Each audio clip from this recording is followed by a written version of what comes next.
Bien-aimés de Dieu, la paix soit avec vous. En ce dimanche après Noël, nous fêtons la Sainte Famille de Jésus, Marie et Joseph. Cette famille nous est présentée comme modèle pour toutes les familles. Et les textes de ce dimanche mettent en valeur la foi. Il nous rappelle que la foi est une valeur essentielle de la vie familiale. La foi tisse les liens très forts entre des personnes que tant de choses séparent et cette foi les met en mouvement vers Dieu. La première lecture du livre de la Genèse et la lettre aux Hébreux nous parle de la foi d'Abraham. Abraham est un homme qui s'est mis en route pour aller vers le pays que Dieu lui destinait. Il est parti sans savoir où il allait. Il a cru à la parole de Dieu qui lui promettait une descendance issue de son sang. Nous comprenons que la foi, ce n'est pas seulement adhérer à des idées, à des croyances. C'est d'abord se mettre en route et s'engager sur le chemin que Dieu nous montre. Voilà pourquoi rappeler cette histoire en ce jour où nous célébrons la Sainte Famille nous donne de comprendre que nos familles humaines sont invitées à suivre le même chemin qu'Abraham. Abraham découvre trois choses. Abraham découvre la foi, l'alliance et la justice. Voici ce que le texte dit. Abraham eut foi dans le Seigneur et le Seigneur estima qu'il était juste. Abraham eut foi dans le Seigneur. Ceci nous dit que la foi est avant tout une relation. La foi n'est pas une vertu dans le vide. On n'a pas la foi tout court, mais la foi en quelqu'un, la confiance en quelqu'un. Grâce à la foi, quand Abraham fut soumis à l'épreuve, nous dit le texte, il offrit Isaac en sacrifice. On comprend que la foi n'est pas d'abord d'ordre intellectuel. La foi avec Abraham est une histoire tournée vers l'avenir. Dieu lui fait des promesses, il y croit.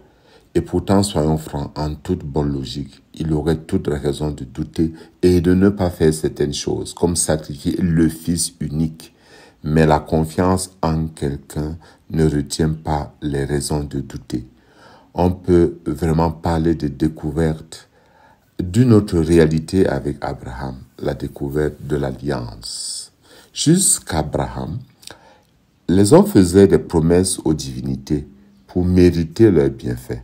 Pour Abraham, c'est Dieu qui prend l'initiative. Il lui dit, « Ne crains pas Abraham, je suis un bouclier pour toi, ta récompense sera très grande. » Ce qui est demandé à Abraham dans le cadre de l'alliance, c'est la confiance, c'est l'abandon entre les mains de Dieu et l'obéissance à sa voix. Une autre découverte merveilleuse qu'Abraham fait, c'est la découverte de la justice. Le Seigneur estima qu'il était juste. La justice au sens biblique est d'abord justesse, comme un bon instrument sonne juste. Abraham est simplement accordé au projet de Dieu sur lui. L'homme juste est celui qui répond « Me voici » à l'appel de Dieu, sans autre préalable. Abraham eut foi dans le Seigneur et le Seigneur estima qu'il était juste. Pour jouer juste, il suffit que la flûte soit disponible. C'est le flûtiste qui l'a fait juste. Mais le flûtiste a besoin de sa flûte. Ainsi Dieu veut-il avoir besoin des hommes, d'hommes et femmes qui se laissent accorder à la musique éternelle de l'amour de Dieu, du projet de Dieu, de sa volonté. Comme avec Abraham, fondons nos familles sur le roc de la vertu théologale de la foi. L'Évangile nous donne le témoignage de Marie et Joseph. 40 jours après la naissance de Jésus, Marie et Joseph se rendent au temple de Jérusalem. Ils obéissent à la loi de Moïse qui prescrit d'offrir au Seigneur tout fils premier-né. Nous pouvons imaginer cette humble famille que rien ne distingue des autres. Et pourtant, elle ne passe pas inaperçue. Siméon et Anne s'approchent de l'enfant, animés par l'Esprit Saint. Ils se mettent à louer Dieu. Ils reconnaissent la lumière des nations et le salut d'Israël.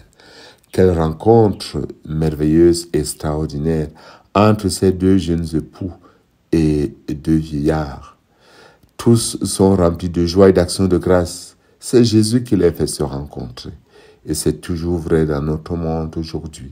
Jésus est capable de faire rencontrer toutes les générations et de créer des liens forts entre nous. Le grand message qui provient de la Sainte Famille est donc d'abord un message de foi.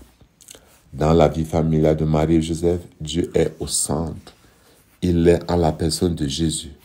La famille de Nazareth est sainte parce qu'elle est centrée sur la promesse de Jésus. Voilà cet idéal qui est proposé aujourd'hui à toutes nos familles, parents et enfants. Le texte biblique de ce dimanche nous adresse une invitation à approfondir notre relation avec Dieu pour que notre foi soit plus vivante et plus forte. Jésus nous est présenté comme lumière des nations. Il s'agit donc d'accueillir cette lumière dans nos vies, dans nos familles, de laisser que Jésus soit celui qui tisse notre manière de nous relier aux autres. Une autre chose, Siméon bénit Dieu en reconnaissant en l'enfant Jésus celui qui sera le salut et la lumière pour la gloire d'Israël et la lumière des nations païennes, dit Siméon. Khalil Gibran écrit « Vos enfants ne sont pas vos enfants. Ils arrivent à travers vous, mais non de vous. Et quoi qu'ils soient avec vous, ils ne vous appartiennent pas. » Marie s'entend dire par Siméon à propos de Jésus des paroles inimaginables, rudes même. Ces paroles annoncent la douleur qui sera également la sienne quand son fils va être rejeté, quand il va souffrir sa passion et mourir sur la croix. Elle, Marie, l'épée transpercera son âme. Créés à l'image et à la ressemblance de Dieu, nous avons la possibilité naturelle de réaliser le projet de Dieu. Ça nous coûtera certes. Oui, notre âme sera également transpercée comme l'âme de Marie dans le don de nous-mêmes. Mais la dynamique de Dieu nous conduira à la victoire.